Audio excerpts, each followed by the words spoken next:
저희 어머님이 하늘나라로 가시면서 대한민국의 법에 따라서 저와 저희 두 동생들, 아들 삼형제가 유산을 많이 상속받았습니다.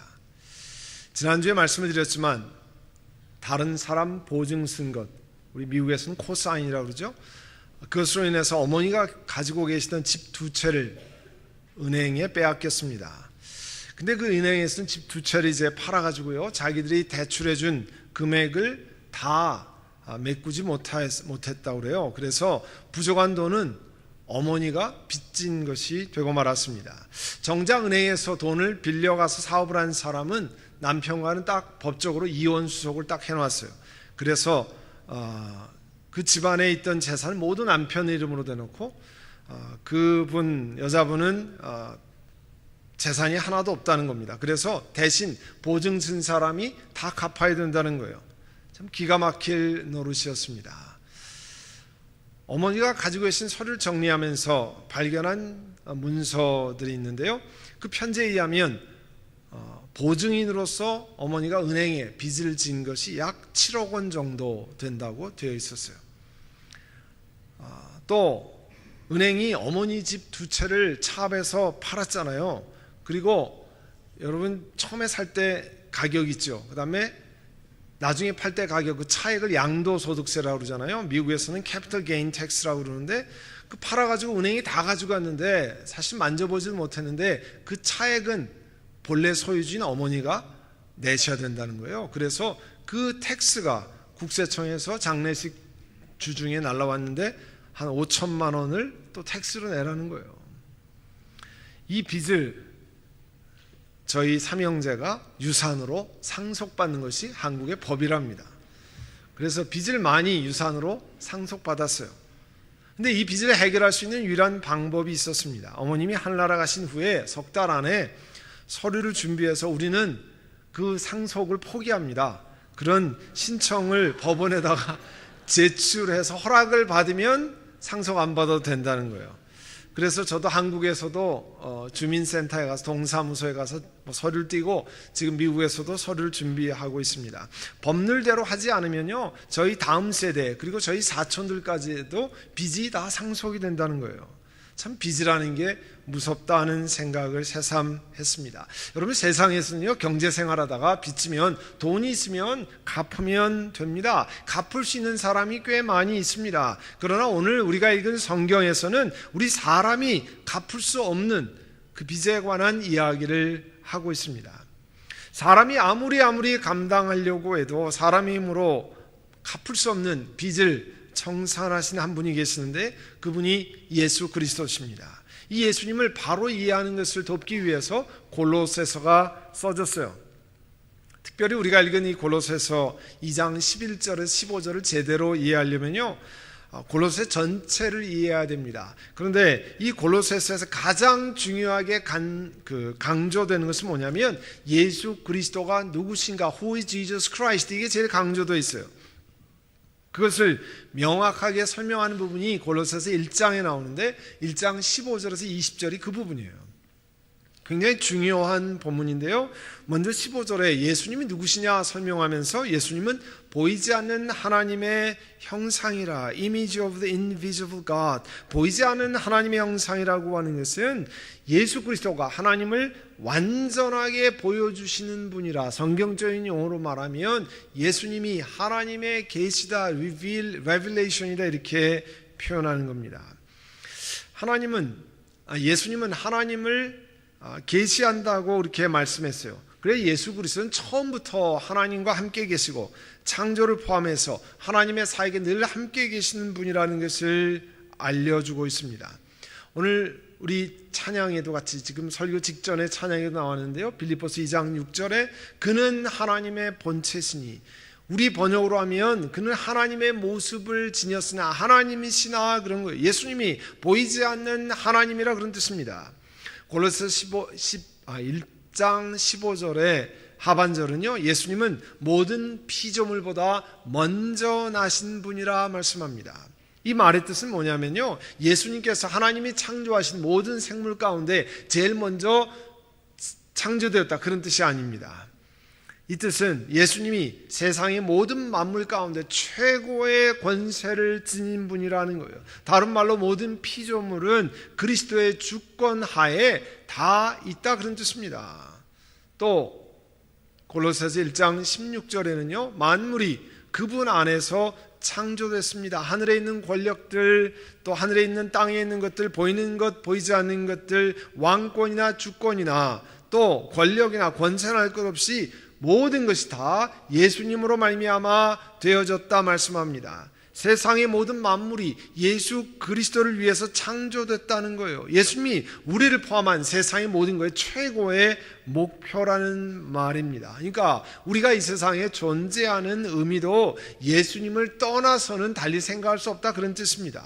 또 예수님이 누구시냐 이해할 때 골로새 1장 17절에는요, 만물이 그분 안에 존속합니다. 이 뜻은요, 좀 그냥 이해하기 어려운데 설명을 드리면 예수 그리스도가 만물을 유지하시는 그런 분이라, 영어에 sustainer,라는 표현이 있는데요, 모든 것을 sustain한다고 그러냐, 잘 홀드하고 계시는, 모든 것을 지키시는 그런 분이라는 거예요. 그러니까 예수님은 모든 만물을 창조하셨을 뿐만 아니라 그 만물을 이 땅에서 existing, 존속하게 만드는 분도 예수님임을 선포하고 있습니다. 그러니까 당연히 이 세상의 모든 창조물이 자기들이 이 땅에 존재하려고 하면 절대적으로 그리스도께 의존해야 된다고 하는 말씀이에요. 또 골로새서 1장 19절에 예수님이 누구시냐를 설명할 때요, 하나님께서는 그분의 안에, 예수님 안에 모든 충만함을 머무르게 하시기를 기뻐하신다, 그런 뜻, 이렇게 말씀했어요. 하나님의 모든 권세, 능력이 예수 그리스도 안에 있다, 그런 뜻이에요. 예수님 안에 하나님의 모든 것이 보여주신다, 그런 뜻입니다. 여러분, 이렇게 말씀하는 것은요, 이 땅에 사람으로 오신 예수님이 하나님 자신임을 보이는 겁니다. 예수님은 완전한 신성을 가지신 분이라 말합니다. 그래서 사도 바울께서요, 골로새서 2장 2절에 하나님의 비밀인 그리스도, 그리스도가 Secret of God, 하나님의 비밀이라고 설명을 합니다. 그런 것을 알게 하기를 원합니다. 이 사도 바울이 오늘 본문에서 이스라엘 백성들이 늘 중요하게 생각했던 할례, 영어는 circumcision이라고 그러죠. 그리고 세례, baptism을 비교하고 있습니다. 그래서 오늘 읽은 본문의 골로새서 2장 11절에 보면요, 그분 안에서 여러분도 손으로 행하지 않는 할례, 곧 육신의 몸을 벗어버리는 그리스도의 할례를 받았습니다. 유대인들은 과거의 조상들이 손으로 행하는 할례, circumcision을 받았다는 것을 말하고 있는데, 창세기 17장에 가면요, 그 할례가 무엇인지를 설명하고 있습니다. 창세기 17장 2절에 보면 너와 나 사이에, 아브라함과 하나님 사이에 이제 그 약속을 세워서 너를 크게 번성하게 하겠다, 너희 후손들이 계속 있게 하겠다, 그렇게 약속하셨어요. 그리고 그 약속을 세우신 표로 남자들에게 할례를 행한다 그랬습니다. 그래서 창세기 17장 10절 이하에 가면 남자는 모두 다 할례를 받아야 된다. 이것은 너와 내 뒤에 오는 너희 자손, 내가 너에게 세우는 언약, 너희 모두가 지켜야 할 언약이라, 그렇게 말했어요. 할례를 남자들에게 받게 하라는 거예요. 특별히 창세기 17장 12절에 가면요, 대대로 너희 가운데 남자는 모든 한 집이 8일 만에 8일 만에 할례를 받아야 한다는 거예요. 지금도 여러분 유튜브에 가시면 그 circumcision, Jewish circumcision에 관해서 이렇게 보시면 그 8일 된 남자아이를 랍비가 할례하는 의식을, 동네 사람이 다 모여서 할례하는 의식을 해요. 왜냐하면 그걸 그렇게 중요한 의식으로 생각했기 때문에 그렇습니다. 그리고 약속대로 할례를 받지 않는 유대인 남자는 하나님 앞에서 죽임을 당하는 거예요. 그래서 많은 유대인들이 이 남자의 육체에 행하는 할례 의식으로 나는 하나님과 약속의 관계에 있다라고 믿었습니다. 그런데 성경에 보면요, 그 육신의 할례로 사람이 영원한 생명을 얻지 못한다고 가르치고 있어요. 골로새 교인들에게 대신에 사도 바울은 여러분들이 그 유대인들이 그 육체에 받는 할례와는 또 다른 할례를 받았다고 정의합니다. 어떤 할례냐면 육신의 몸을 벗어버리는 그리스도의 할례를 받았다고 선포해요. 육신의 몸이라고 하는 건 영어로 하면 body of the flesh, 우리 사람의 죄된 성품, sinful nature라고 하는 죄된 성품이라고 하는 것, 이야기하는데요. 우리 사람들이 타락한 성품, 범죄하는 마음, 그 다음에 죄악을 가까이 하는 것, 이게요 전부 육신의 몸이라고 하는 표현에 속해 있는 거예요. 그런데 우리가 싫어하는 육신의 몸을 벗어버리고 새로운 생명을 부여받는 일은요 사람이 할 수 있는 일이 아닙니다. 사람의 손으로 행한 것이 아니라 하나님의 손으로 행하셨다. 그래서 성경은 그리스도의 할례라 이렇게 표현하고 있습니다. 그리고 세례를 설명하고 있어요. 12절에 보시면 여러분은 세례로 그리스도와 함께 묻혔고 또한 그분을 죽은 사람들 가운데서 살리신 하나님의 능력을 믿는 믿음으로 그리스도 안에서 그리스도와 함께 살아났습니다. 여러분 이 말씀을 자세히 보면 성경에서 세례에 관해서 한 절 안에 아주 컨덴스하게 아주 딱 요약해서 그 뜻이 무엇인지를 설명하고 있습니다. 이 말씀을 보면 예수 믿으니까 난 세례를 받든지 안 받든지 무슨 상관이 있어? 그렇게 얘기할 수 없다는 거예요. 이 세례가 의미한 말을 더 풀어서 설명한 게 로마서 6장에 나옵니다. 6장 1절부터 나오는데 특별히 6장 3절 이하에 보면 이렇게 말씀하고 있어요. 3절에 세례를 받아 그리스도 예수와 하나가 된 우리, 세례를 받은 우리들은 예수 그리스도와 하나가 되었다는 거예요. 세례받은 여러분이 누구와 하나 됐다고요? 예수 그리스도와 하나 됐다는 거예요. 성경 말씀입니다. 그때 어느 때에 그리스도와 더불어 세례받을 때에 그와 함께 죽었다는 것을 여러분 알지 못합니까? 여기 가운데요 십자가에 예수님이 달리실 때 죽으신 분 아무도 없습니다. 우리 2000년에 있지도 않았어요. 그런데 세례받으면서 예수님과 하나가 되어서 Union with Christ, 그리고 예수님이 십자가에 달리시고 죽으실 때 우리도 죽었다는 거예요. 영적으로. 나는 이해가 되지 않지만 하나님께서 그렇게 선포하시는 겁니다. 또 로마서 6장 4절에 보면 우리는 세례를 통해서 그의 죽으심과 연합함으로 그와 함께 묻혔다고 하는 겁니다. 예수님이 십자가에 달리신 다음에 돌아가시고 그 무덤에 새로 만든 판, 그 당시 사람들은 이 동굴 속에다 장사를 지냈는데 그렇게 묻혔다고 그랬어요. 우리가 묻힌 적이 없습니다. 그렇지만 세례받으면 영적으로 우리도 묻힌 사람이 된다는 거예요.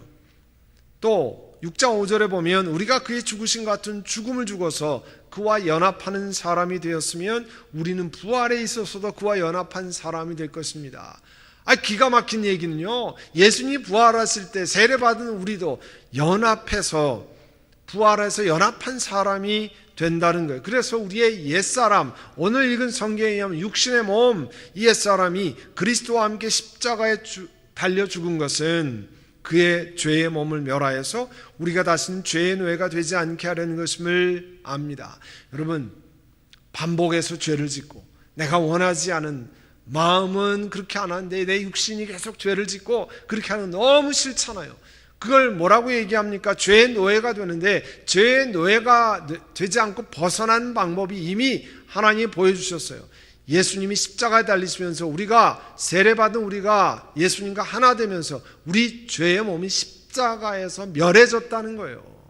그거를 영적인 법칙을 성경 우리에게 말씀하고 있습니다. 그래서 죽은 사람은 이미 죄의 세력에서 해방되었다라고 말하고 있어요. 그러니까 세례는요 영적으로 아주 중요한 의미를 담고 있습니다. 사람의 죄된 몸을 벗는 일, 우리 사람이 결단해가지고 나 이렇게 해봐야 되겠다, 그걸로 되는 게 아니라는 거예요.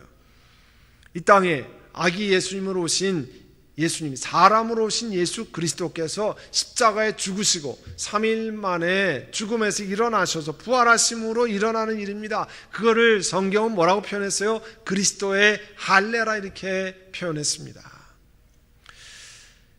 이번에 하늘나라 가신 돌아가신 어머님이 지난 20년 가까이 은행으로부터 다른 사람 보증 쓴 것 때문에 빚 갚으라고 계속 통지를 받았어요. 어떤 때는 법정에 나오라 그러고, 어떤 때는 차 앞도 오고, 어떤 때는 통지가 오고, 나중에는 우편으로 빚졌다고 하는 걸 은행에 받아 너무 화가 나니까 올 때마다 막 박박 찢어버리셨다 그래요.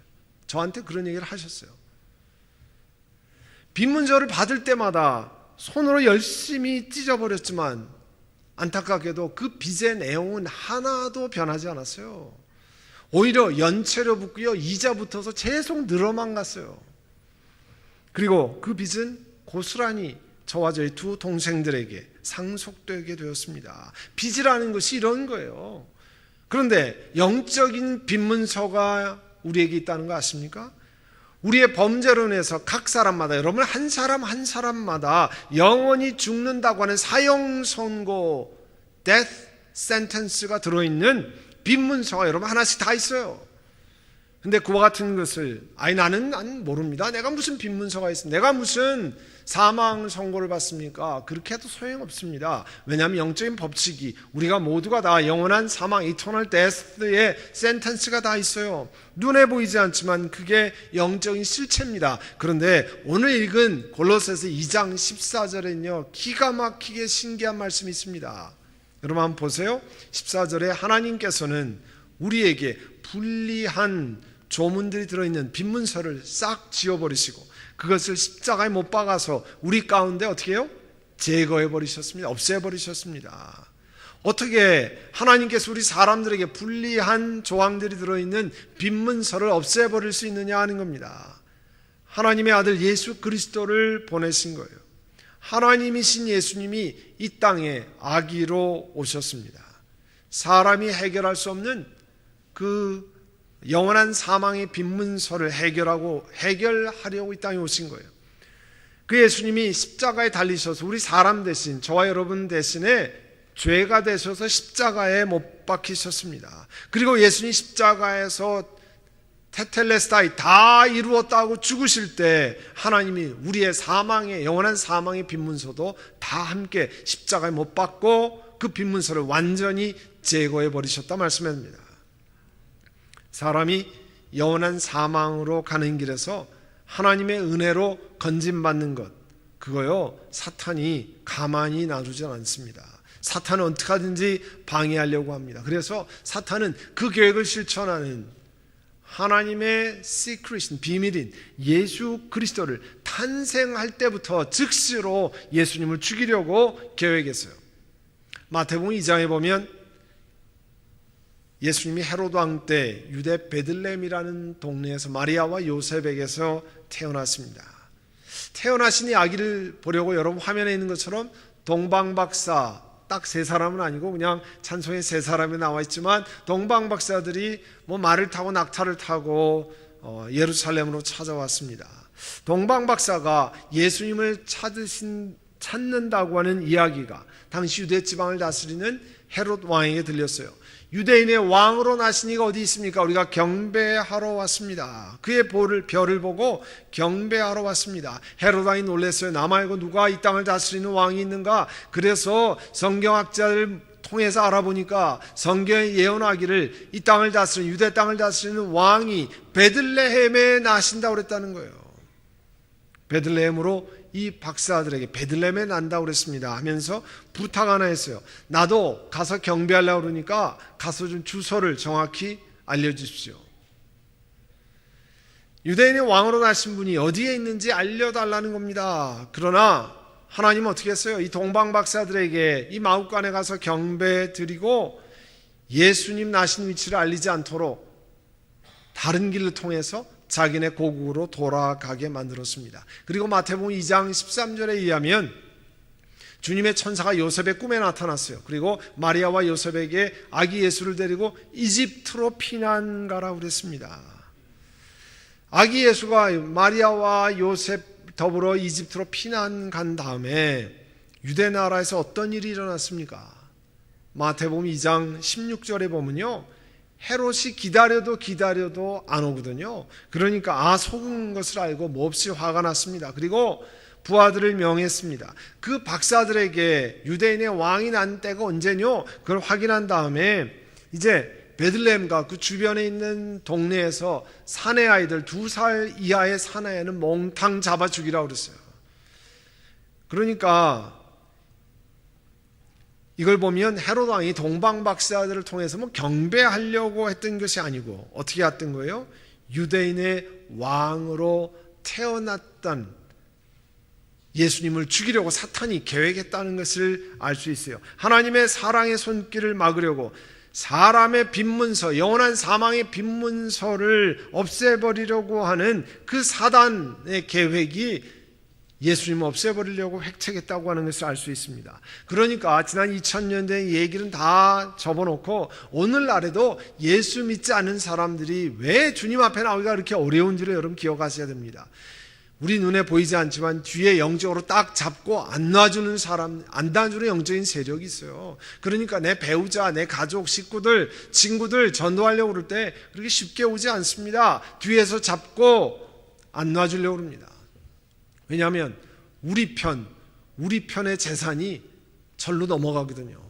누가 좋아합니까? 그쪽의 입장으로 한번 생각해 보세요. 여러분 사탄의 입장으로 좀 생각해 보세요. 좋아할 일인가 그게? 그러니까 악착같이 잡고 있는 거예요. 넘어가지 않도록. 그러니까 예수 믿으라고 전하고 예수님 앞에 나오는 것, 영원한 사망에서 영원한 생명으로 바뀌는 것, 기가 막힌 일이 일어나는데 그 일을 일어나지 못하도록 끝까지 방해하는 겁니다. 오죽하면 하나님이신 예수님을 제거하려고까지 노력했습니까? 이제 이렇게 연말이 되면 우리 모두가 여러 가지 일로 분주합니다. 비즈니스도 바빠지고요. 여러 가지 연말 모임도 늘어갑니다. 가족 모임, 친구, 만날 사람 참석해야 할 것도 많이 늘어납니다. 이런 분주함 속에서 늘 기억하고 잊지 말아야 되는 게 있어요.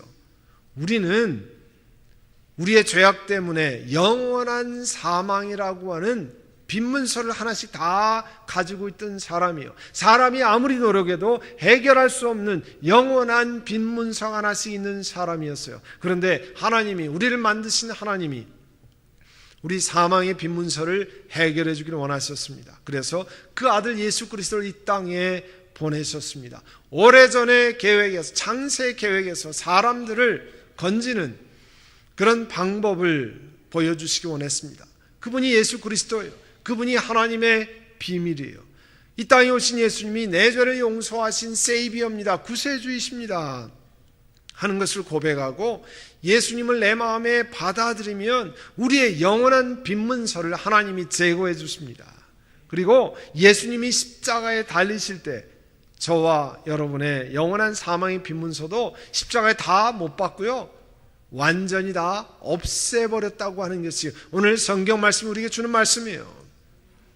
사람의 손 해결할 수 없습니다. 여러분의 노력, 여러분의 마음가짐 해결 안 됩니다. 오직 하나님의 손으로, 영적인 하나님의 손으로만 해결하실 수 있습니다. 그 하나님의 비밀이신 예수님이 이 땅에 오신 것을 기억하는 절기가 대림절이고 성탄절 절기입니다. 이번 12월 동안에 여러분 그 예수님이, 하나님의 비밀이신 예수님이 우리에게 얼마나 굉장한 일을 하시니 늘 기억하고 감사하며 살아가는 이 한 달 되시기를 바랍니다. 기도하겠습니다. 사랑하는 주님, 은혜를 감사합니다. 우리 한 사람 한 사람마다 하나님의 수많은 범죄, 영원한 사망의 빈문서가 있었습니다. 그러나 예수 그리스도로 말미암아 하나님이 십자가의 것을 못 박으시고 영원히 해결하셨습니다. 사랑하는 주님, 그 사랑을 늘 기억하고 그 사망을 해결하기 위해서 이 땅에 오신 예수 그리스도를 기억하고 높이는 시즌을 맞았습니다. 우리 하나님, 은혜로 우리 한 분 한 분마다 늘 그분의 사랑을 기억하는 저희를 되게 하여 주옵소서. 예수님의 이름으로 기도하옵나이다. 아멘.